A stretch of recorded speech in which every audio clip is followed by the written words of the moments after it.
You don't actually own your car, not the way you think you do. You can hold the title, pay it off, park it in your driveway, and still be locked out of fixing the one machine you depend on every single day. And the moment you find out is the worst possible moment.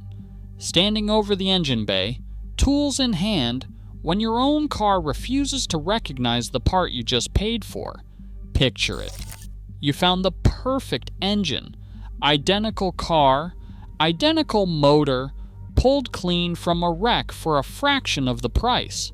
You spend the weekend dropping it in, you turn the key, and nothing. The engine cranks, but it will not start. A light glows on the dash, and your car has decided this perfectly good part is a stranger. It refuses to accept. You didn't break anything. You ran into an invisible wall the manufacturer built on purpose. And the worst part is, the fix isn't a wrench or a part. It's a password you're not allowed to have. Let me be precise with you, because this is where most people get it wrong and lose the argument. The metal of an engine has no lock in it. The wall isn't in the pistons, it's in the computer that runs them, and in the security handshake between that computer and the rest of your car. But that distinction is exactly how they get you, because almost every modern repair now runs through that computer. So here is exactly what I am going to show you. I am going to show you the invisible lock already sitting inside your car. Who actually holds the key to it? And it is not you. How that one lock quietly destroyed the value of millions of perfectly good salvage. Salvage parts. The real reason the manufacturers swear they are doing this for your safety. And finally, whether there is any way left to beat it and keep your car yours. Stay with me, because by the end, you will never look at a check engine light the same way again. Watch how the trap is actually built. Here's the first hard fact, and it is one most drivers never learn until it is too late. Every car built in the last 20-odd years has its identity, its VIN, burned into the memory of the engine computer itself. There is even a specific fault code for the moment it goes wrong. Bolt in a used computer carrying a different number, and the car's anti-theft system treats it as a break-in. It cuts the fuel. It kills the spark. The engine is mechanically flawless, and the car still will not move, because the brain and the body never shook hands. Disconnect the battery, leave it overnight, and it does not matter. That number has to be digitally rewritten by someone with access you do not have. And this is not some rare edge case. An analysis of modern repair estimates found nearly 90% now require a diagnostic scan just to complete. The wrench got replaced by a laptop, and the laptop needs permission. So who gives that permission? Not you. Follow the lock. Here's the architecture they don't advertise. Starting around 2018, Chrysler, Dodge, Jeep, and Ram began installing what's called a secure gateway, a digital firewall sitting on your car's diagnostic port. To do almost anything past it, your tool has to call the manufacturer's server and authenticate. General Motors did the same thing with its newer vehicles. Every module now has to be electronically married to the car through GM's own subscription software, and the company states flatly that its system does not support simply swapping modules. The part has to be blessed by a cloud server before your car is allowed to recognize hardware you already own. You're not the owner of the lock. You're standing outside it. And that lock did not just inconvenience you, it quietly gutted an entire economy. The salvage paywall.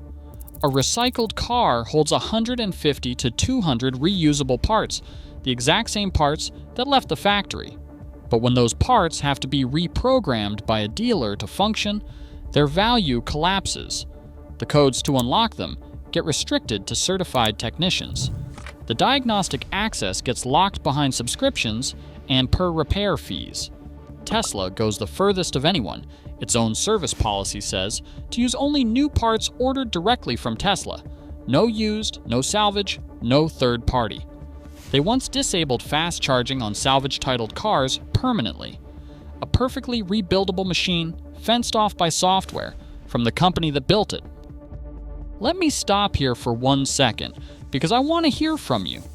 If a part you legally own can be switched off by the company that sold it, do you actually own your car?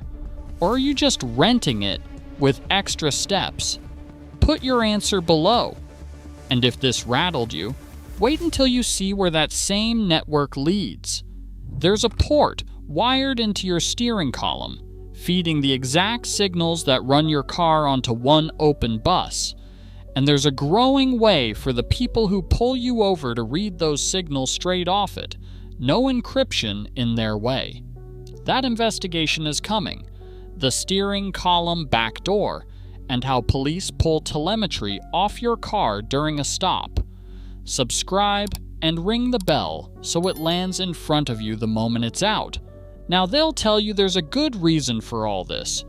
And here's where I have to be fair, because there is one. The honest case is theft.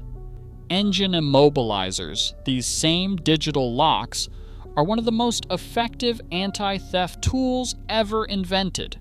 Studies credit them with cutting car theft by anywhere from 40 to 80%. When Hyundai and Kia fell behind on installing them, their cars got stolen in waves you saw all over the news. So the security argument is real, and anyone who ignores it is lying to you. But here's the question that matters.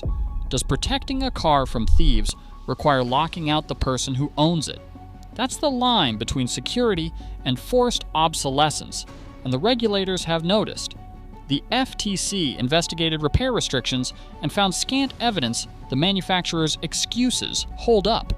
But here's the part that should worry you most. Every new law banning this kind of parts locking has carved cars out. The protections being written right now deliberately leave your vehicle exposed, which is pushing the backyard mechanic somewhere new, underground. A whole gray market has risen to beat these locks. Standalone computers that ignore the factory immobilizer entirely, cloning services that copy a car's identity onto a replacement part so it installs like nothing happened, tools that rewrite the VIN dealer says only they can touch. The next generation of car tuning isn't about airflow and camshafts anymore.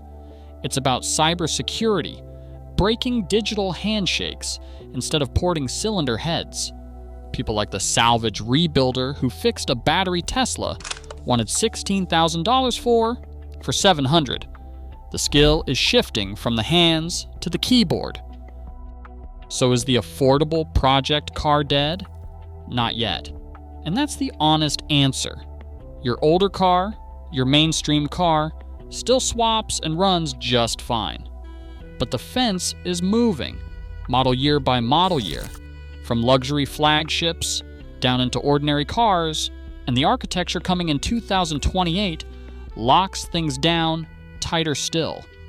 The era where you could buy a wreck, pull what you needed, and bring a car back to life with your own two hands isn't gone. It's being quietly legislated and engineered out from under you, one digital handshake at a time, and the only people fighting to keep it are the ones willing to pick the lock. One more before you close the tab. If software quietly stealing your right to repair got under your skin, there is a different threat hiding in the same engine bay.